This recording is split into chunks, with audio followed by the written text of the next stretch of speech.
बाँसुरी जब बस्थ्यो नि गोपिनीहरू रिसाउँथे अरे। गोपिनीहरू रिसाएर भन्थे, ए बाँसुरी त भित्र त्यस्तो कुन चिज छ जसले गर्दा भगवान श्रीकृष्णले आफ्नो अधर ओष्ठमा तँलाई राख्नुहुन्छ? यो अधर ओष्ठ त्यही व्यक्तिले देख्छ अरे जसले धेरै प्रेम गर्छ, अरूलाई थाहा हुँदैन। बाँसुरी तैँले त्यस्तो कुन प्रेम गरिस् जुन भगवान श्रीकृष्णले तँलाई हर हमेशा आफ्नो अधर ओष्ठमा राख्नुहुन्छ? बाँसुरीले भन्यो, म भित्र 3टा गुण छन्। अब ध्यान दिनु, बाँसुरीका यी 3टा गुण यदि हामीले जीवनमा उतार्न सक्यौं भने नि हामी पनि धेरै ज्ञानी मान्छे बन्छौं। पहिलो गुण, बाँसुरी बोल्दैन। हेर्दाखेरि एउटा बाँसको ठुटो छ हैन, त्यो बज्दैन। बाँसुरी भन्दैछ म बोल्दिन। दोस्रो गुण, जति बोल्छु नि मिठो बोल्छु। बाँसुरी जति बजाउनुहुन्छ मिठो बज्छ, चाहे जान्नेले बजाओस् चाहे नजान्नेले बजाओस्। दोस्रो गुण भयो। तेस्रो गुण भनेको बाँसुरीको भित्र हृदयमा पाप हुँदैन। त्यो बाँस भित्र हेर्नु भएको छ, केही हुँदैन, भित्र बीचमा खाली हुन्छ तर पनि मिठो बज्छ। बाँसुरी भन्दैछ, हे गोपिनी हो, यदि भगवानको प्यारो हुन इच्छा छ भने नि, भगवानको नजिक बस्ने इच्छा छ भने नि धेरै नबोल्नु। बुझ्नु होला है कुरो, धेरै नबोल्नु, जति बोल्छौ मिठो बोल्नु।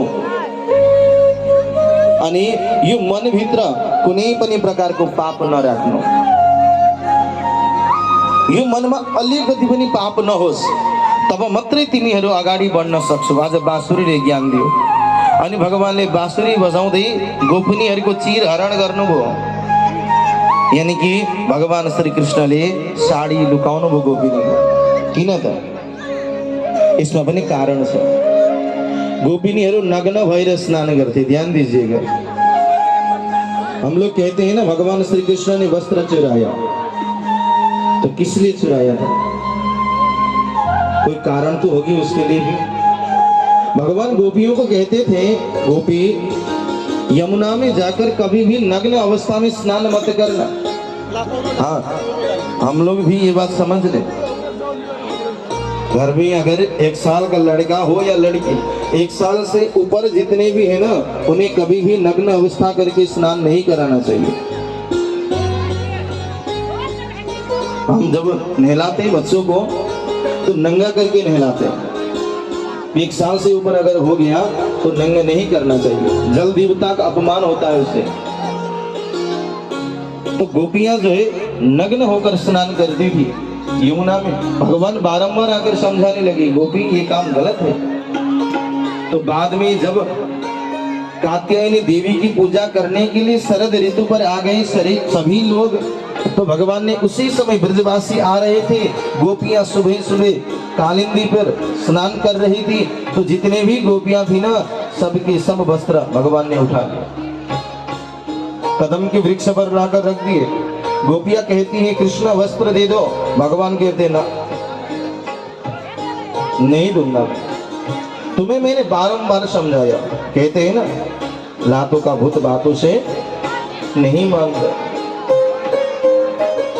तो बातों से समझाने वाले तुम नहीं हो, इसलिए तुम्हें बताना ही पड़ेगा, प्रैक्टिकल करके दिखाना ही पड़ेगा। अब बाहर आओ, ब्रजवासी सारे आ रहे हैं। तो गोपियां कहती, कृष्ण ऐसे मत करो, ऐसा मत करो। कंस को जाकर कह देंगे। भगवान कहते, कह दो, जिसे भी कहना है कह दो, लेकिन मैं वस्त्र नहीं दूंगा। तो एक गोपी कहती है, क्या करना पड़ेगा फिर हमें?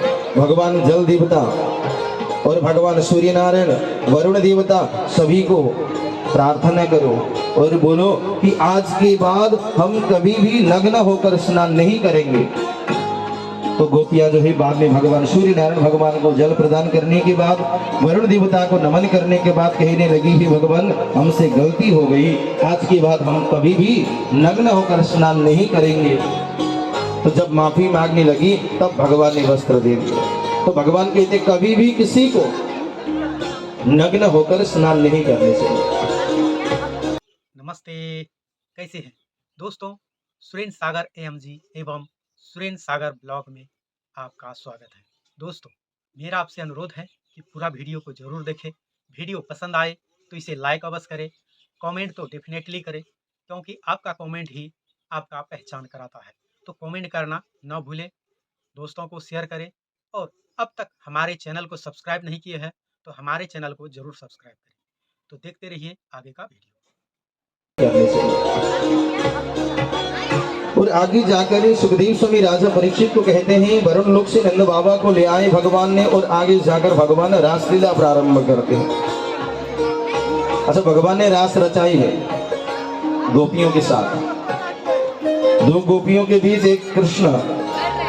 सभी लोग आ गए नंद बाबा के घर में। सभी लोग इधर उधर जाने लग रहे थे, तो उसी समय भगवान भोलेनाथ को पता चला कि मेरे प्रभु आज रासलीला कर रहे हैं, मैं भी चला जाऊंगा। तो गोपी बनकर चले आए भगवान भोलेनाथ ब्रिजधाम में। दो गोपी एक कृष्ण, दो गोपी एक कृष्ण बीच में। तो सबसे पहले हमें जानना है कि रासलीला का मतलब क्या है। तो गोपियों के बीच भगवान श्री कृष्ण नाचते थे, क्या वही रासलीला है या उसका अलग महत्व है? भागवत दशम स्कंद में जो है 90 अध्याय है। समझ लीजिएगा रासलीला का वर्णन क्या है, किसे कहते हैं रासलीला। गोपी का मतलब कोई स्त्री नहीं और कृष्ण का मतलब कोई पुरुष नहीं।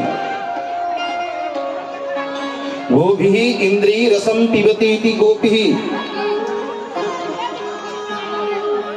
जिस व्यक्ति का हर इंद्रिय, ज्ञानेन्द्रिय, कर्मेंद्रिय जो भी हो, भगवान श्री कृष्ण का नाम ले तो उसी का नाम है गोपी।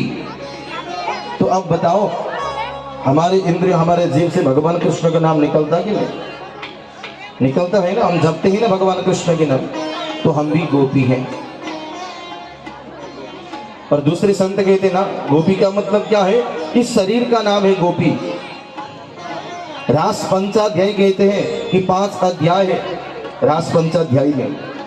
शरीर का नाम गोपी है, और जो ये अंदर आत्मा बैठा है ना, उसका नाम है कृष्ण। और 5 प्राण होते हैं हमारे शरीर में, प्राण अपान व्यान उदान समान। ये 5 प्राण का नाम है पंचाध्यायी। तो ये शरीर से आत्मा को मिलाने वाला जो प्राण है, उस प्राण का नाम, और ये शरीर आत्मा का नाम है रासलीला। हमारे शरीर के अंदर प्राण 10 होते, लेकिन मुख्य जो प्राण है वो 5 कहते हैं। प्राण अपान व्यान उदान समान। और 5 जो रहते, नाग, कूर्म, कृकल, देवदत्त और धनंजय। और धनंजय नामक जो प्राण वायु है, मरने के बाद भी वो किसी को नहीं छोड़ता। जब आदमी मर जाते हैं तो 10-15 मिनट तक गर्म ही रहते हैं, ठंड नहीं पड़ती। जब तक शरीर से धनंजय नामक प्राणवायु निकल न जाए तब तक आदमी नहीं मरता। और दूसरा वायु है ज्ञान। ज्ञान नामक वायु, जो चीज हम खाते हैं ना, हमारे पेट में पहुंचाने के बाद पहले आग जलाता है पेट के अंदर, उसके बाद जल, जल के ऊपर अन्न, और अन्न के ऊपर रख के जो है धीरे धीरे हिलाने लग जाता है। हिलाने के बाद, और हमने जो चीज खाया हुआ, आंख को कितना चाहिए विटामिन, कान को कितना चाहिए, हाथ और पैर को कितना चाहिए, अगर हमने खाया हो तो हमारे शरीर में कभी कभार अंग जो है कमजोर पड़ जाते हैं ना। आंख कमजोरी पड़ जाती है, आंख में, कानों में दिक्कत आ जाती है, दांतों में। अगर हमने वो विटामिन नहीं खाए, आंख के लिए, दांत के लिए, कान के लिए, हाथ पाँव के लिए, अगर विटामिन नहीं खाया तो हमारा शरीर भी नहीं बढ़ेगा और विटामिन भी शरीर में कम पड़ जाएगा। इसलिए खाने में बहुत ध्यान देना चाहिए। ज्ञान नामक वायु जो शरीर के चारों तरफ घूमती रहती है, तो इसी की वजह से भगवान कहते हैं कि अपनी इंद्रियों पर कंट्रोल कर लो। अगर इंद्रियों पर कंट्रोल नहीं किया तो बाद में जाकर पछताना पड़ेगा। अभी तो हमें जो है झालमुड़ी अच्छी लगती है, गोलगप्पे अच्छे लगते हैं, चाउमीन अच्छा लगता, थुक्पा अच्छा लगता, समोसे अच्छे लगते हैं, बाहर की मसालेदार चीज अच्छी लगती है ना, और बीमार पड़ने के बाद वही चीज को फिर हटा दो। अरे पहले से ही हटा दो। हाँ खाओ मत खाओ ये नहीं कह रहा हूँ, खाओ लेकिन थोड़ा सा, घर का भोजन ही छोड़ के बाहर की चीज मत खाओ। स्कूल वाले स्टूडेंट तो और भी घर के चीज खाते ही नहीं, बाहर से ही पेट भर के आ जाते हैं। स्कूल में है कैंटीन में सब कुछ खा लेते हैं, भोजन वहाँ पे थोड़े नहीं मिलेगा, रोटी नहीं मिलेगी, मिलेगा तो वही थुक्पा चाउमीन। और हमारे नेपाल का खाना वही है, नाश्ता वही है, खाना है तो चाउमीन खा लो, थुक्पा खा लो, मोमो खा लो। मिष्ठान्न भंडार तो मिलने की बात ही नहीं है, जिधर देखो चारों तरफ मांस मछली लगी हुई है। खा लो, इच्छा जब तक रहे खा लो। मैं ये नहीं कहता कि कोई मांस मछली खाने वाले बुरे हैं और नहीं खाने वाले अच्छे, नहीं कहता मैं कभी भी किसी को, जिसका मन करे खा लो। एक संत से कोई पूछ रहे थे, भगवान महाराज जी मांस और मछली खाए या नहीं, तो संत ने बहुत बढ़िया जवाब दिया, हाँ बेटा, जब तक तुम्हें मांस और मछली की खुशबू लाए, हाँ जब तक खुशबू आए तब तक खा लो, और जिस दिन बदबू आने लग जाए ना उस दिन से छोड़ दो, उस दिन से छोड़ देना। कोई घृणा करते हैं ना, अरे तुम मांस मछली खाते हो दूर बैठ जाओ, घृणा कौन करते मालूम है आपको? जिन्होंने 2-4 महीने पहले ही छोड़ा हो, 2-4 साल पहले जिसने छोड़ा ना वही घृणा करता है, जिसने कभी खाया ही नहीं वो तो कभी घृणा करता ही नहीं। जिसके मन जब तक करे खा लो, और जिस दिन आपको बदबू आने लगे उस दिन छोड़ दो। लेकिन इंद्रियों पर काबू रखना। ये जीभ है ना, हर हमेशा मिठाई चाहिए, इसे कंट्रोल कर लो। इसे एक दिन मीठा ना दो तो इसकी वजह से, जीभ की वजह से घर में झगड़ा शुरू। आपकी वजह से घर में झगड़ा नहीं, झगड़ा हुआ तो केवल जीभ की वजह से। पत्नी ने भोजन अच्छा नहीं बनाया, खाया तो था जीभ ने। जब तक बैठे थे तब तक पता नहीं था, थाली में भोजन परोस दी तब तक भी पता नहीं, हाथ से जो है भोजन उठाया तब तक भी स्वाद कैसा पता नहीं। जब मुंह में लगाया और जीभ ने पता लगा लिया कि स्वाद अच्छी नहीं, तो झगड़ा शुरू। सबसे पहले इस जीभ को कंट्रोल कर लो। जीभ को कंट्रोल करते ही आपके वचन में कंट्रोल हो जाएंगे, आपके व्यवहार और आपकी वाणी, बोली में शुद्धता, भोजन में शुद्धता और व्यवहार में शुद्धता, ये 3 चीज जीवन में कर लो तो अपने आप ही जीवन सफल हो जाएगा। कहीं जाने की जरूरत नहीं, किसी से पूछने की जरूरत नहीं, बस आपको ही अपने आप पर भरोसा होना चाहिए। नहीं तो लोग भगवान पर भी विश्वास नहीं करते, भगवान पर भी विश्वास नहीं करते। अगर मंदिर में विश्वास होता तो सीसीटीवी कैमरा क्यों लगाते वहां पर? क्योंकि आदमी को आदमी के ऊपर भरोसा नहीं, इसीलिए तो मंदिर में सीसीटीवी कैमरा और दान पात्र में चाबी लगाया हुआ है। अगर भरोसा होता तो ये करना नहीं पड़ता। तो इसलिए दूसरों के लिए नहीं, अपने आप जियो। भगवान कहते हैं, कालिया नाग को वहां से हटाया और भगवान ने रास लीला की। तो रास का मतलब क्या है? अपना शरीर और अपना इंद्रिय और अपना आत्मा, इन तीनों का मिलन ही रास पंचाध्यायी रास लीला है। तो सुखदेव स्वामी कहते हैं, महाराज परीक्षित को, राजन इस प्रकार भगवान ने गोपियों के बीच में रासलीला की। भगवान वहां से अंतर्ध्यान हो गए, गोपियां प्रार्थना करने लगी और प्रार्थना करने के बाद भगवान वहां पहुंचे। तो गोपियों को कहते हैं, गोपियों के बीच में जब भगवान थे तो गोपियां क्या सोचती थी, जब हमारे सिर से, माथे से फूल नीचे गिर जाए तो भगवान उठा के हमारे सिर में लगा देंगे, जब पसीना आ जाए तो भगवान खुद ही पोंछ देंगे। तो भगवान कहते हैं, मैं तुम्हारा नौकर नहीं, तुम पसीना पोंछने के लिए कह दो तो मैं पसीना पोंछ दो, फूल उठा के माथे में लगाने के लिए बोल दो तो मैं लगा दो। अरे प्रेम से भजा करो, तो गोपियां जब भगवान वहां से अंतर ध्यान हो गए, यमुना के तट पे आकर जब भगवान को गीत से बुलाने लगी, तब भगवान आए और भगवान ने आकर सभी के बीच में रासलीला की। सभी लोग एकत्रित हो गए और युगल सरकार की जोड़ी को समझकर सभी ने युगल गीत गाया। और उसके बाद अरिष्टासुर का उद्धार करने के बाद भगवान मथुरा में प्रवेश किए और मथुरा में प्रवेश करने के बाद भगवान ने कंस का उद्धार किया और कंस का उद्धार करने के बाद अक्रूर जी को हस्तिनापुर भेजा और स्वयं कुब्जा के घर पहुंचे। और उसके बाद दसम स्कंद का पूर्वार्ध समाप्त। कंस की 2 रानियां थी, अस्थि और प्राप्ति।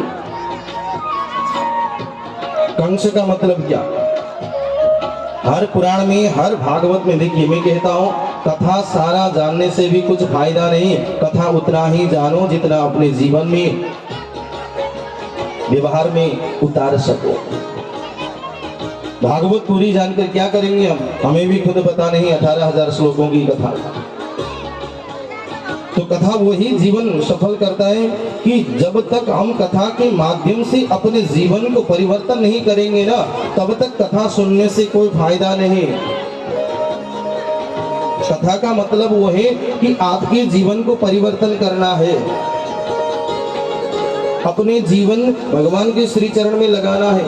हर पुराण में एक अंश बढ़ता है, हर पुराण में, एक पुराण में नहीं, हर पुराण में भगवान श्री कृष्ण का प्राकट्य। पुराण में ही कंस मरा, लेकिन अपने जीवन का कंस कभी नहीं मरा। अपने जीवन का कंस को मार दो, तभी भगवान श्री कृष्ण आएंगे। जब तक अपने अंदर की भावना, कंस का मतलब ही अहंकार रूपी भावना, और कंस की 2 रानियां अस्थि और प्राप्ति। अस्थि यानी कि मैंने इतना कमाऊंगा, मैं इतना कमाऊंगा। अस्थि का मतलब मैं इतना कमाऊंगा, और प्राप्ति का मतलब मैंने इतना कमाया, ये जमाया, ये किया, वो किया। जो ये भाव लेकर चलते हैं तो इनका मतलब है कंस की 2 रानियां अस्थि और प्राप्ति। कंस के ससुर जी थे जरासंध। जरा का मतलब वृद्धावस्था, संधि का मतलब जोड़ना। व्यक्ति को ये सब भावना कब आता मालूम है? 50 साल से बाद। जब 50 साल के हो जाएंगे ना, तो अपने बच्चों को कहते हैं, अरे तुम लोग क्या करते हो? तुम्हारी उम्र में हम ये करते थे, वो करते थे, मैंने ये किया, वो किया। ये भाव वाले हम जितने भी हैं, हम लोग, हम हैं कंस। कभी भी ये मत कहना मैंने वो किया, ये किया, इधर किया, उधर किया, ये कर दिया, वो कर दिया। अरे किया तो सही, वो ऊपर वाला देख तो रहा, सुनाने की जरूरत थोड़ी है। जब हम सुनाते कब? 50 साल के बाद, 51-52 में जब पहुंच जाएंगे तो हम सुनाते हैं। तो उस समय हमारे शरीर में प्रवेश करने वाला चीज दूसरा ही है। कौन सा है? जरासंध। जरा का मतलब वृद्धावस्था। बाल सफेद होने लग जाएंगे, दांत अपने आप झड़ने लग जाएगा, कान की शक्तियां कम हो जाएगी, आंख से देख नहीं पाएंगे, शरीर कुछ काम नहीं, बस एक खटिए के ऊपर पड़े रहो। जब तक धन और दौलत दोगे अपने को, तब तक ही अपने लोग अपना समझेंगे। जब तक नहीं दोगे तब तक तो ये कहेंगे कि अपना है ही नहीं, ये तो पराया है। धन दौलत दोगे तो ही अपना समझेंगे। तो भगवान ने जरासंध के साथ 17 बार युद्ध किया। अब हमारे जीवन के ऊपर भी जरासंध आ रहा है। जरासंध की पहली पीढ़ी पहली सीढ़ी में ऊपर चढ़ गया, यानी कि बाल सफेद होने लग गए। आजकल तो बाल सफेद होते ही नहीं है ना। बाल सफेद होते हैं क्या आजकल? नहीं, पीले हो जाते हैं, लाल लाल से हो जाते हैं, हरे हरे से हो जाते हैं ना, सब कलर करवाते हैं। अब मालूम होगा या नहीं, जिससे हम बाल की हाईलाइट करवाते हैं या बालों में कलर लगवाते हैं, तो उससे आंख की रोशनी कम हो जाती है, आंख में दिक्कत। थोड़ा सा बाल खींच लो तो आंख में पानी निकलने लगता है ना। तो समझ लो इतने सारे अगर बाल खींचेंगे तो कितना पानी बहेगा। इसलिए हमारे बुजुर्ग कहते थे, जब तक हम माँ बाप रहेंगे तब तक मुछ मुंडा नहीं करना चाहिए। इसलिए कहते थे मालूम है कि पहले मुझ बनवाने के लिए, दाढ़ी बनवाने के लिए जो है जिलेट बिलेट कुछ भी नहीं था उस समय। छोटी सी चाकू, वो भी पत्थर में रगड़ के जो है दाढ़ी बनवाते थे हमारे बुजुर्ग लोग। तो थोड़ा सा अगर यहाँ से हम खींचने लग जाएं तो आंखों में पानी। अगर मेरे बेटे ने ऐसे ही रगड़ के दाढ़ी बनाया तो 25-30 साल के बाद वो आंख की रोशनी घुमा देगा। इसलिए हमारे बुजुर्ग ने हमें क्या किया, डर दिखाया। माँ बाप होते हुए मुझ नहीं बनवानी चाहिए, बचाया तू सही। तो माताएं बहनें जो बाल स्ट्रेट करवाती है, लंबी करवाती है ना, तो समझ लो कितना रोशनी चला गया आंख का। अगर 60 साल तक अगर रोशनी तेज रहती तो अब 40 में गिर गए। 40 के बाद भी 2 की जगह 4 चश्मा लगवाओ, पावर बढ़ाते रहो। और कहते ना बस आंख सही है, थोड़ी सी दिक्कत आई है। यूं नहीं कहते कि बाल की वजह से मुझे ये हुआ, खान पीने की वजह से मुझे ये हुआ, कोई नहीं कहता। और वो जो मेहंदी लगाते हैं पता नहीं किस चीज से बनी रहती, गोबर से बनाया हुआ है वो। गाय का गोबर, भैंस का गोबर उठाने के लिए तो हमें बदबू आती है, हम नहीं उठाते हम लोग। और वो मेहंदी लगाने के लिए खूब आगे बढ़ जाते। पता नहीं किस चीज की गोबर है, गाय वाय की है तो ठीक है, दूसरी चीज की गोबर लगवा दी तो है। बाहर से निकालते गोबर, कहीं आदमी की भी पड़ जाए उसमें। तो फैक्ट्री में देख लो, जयपुर में इसका फैक्ट्री जहाँ पे मेहंदी बनती है। इसलिए अपने आप को कंट्रोल करो। बुढ़ापा पहला सीढ़ी, पहली पड़ाव। और दूसरा, दांत गिराने लग जाते हैं। भगवान कहते हैं अरे बाबा जी अब तो छोड़ो, जब बच्चे थे तब हमने आपको दांत नहीं दिया। क्यों? क्योंकि आपका इंजन अभी ढीला है। रस्सा पी लो, माँ की दूध पी लो। और जब जवानी आ गई शरीर पे, युवावस्था में पहुंच गए, तो भगवान फिर दोबारा दांत देते हैं, बेटा खा ले जितना खाना है। पत्थर भी तोड़ डालेगा, तोड़ ले, जब तक जवानी है तोड़ ले पत्थर। और बुढ़ापे में भगवान कहते बाबा जी अब रुक जाओ, तुम्हारे दांत ले लेंगे क्योंकि इंजन ढीला पड़ गया। अब रस्सा पी लो, फिर दूध पी लो, सत्तू घोल के पी लो।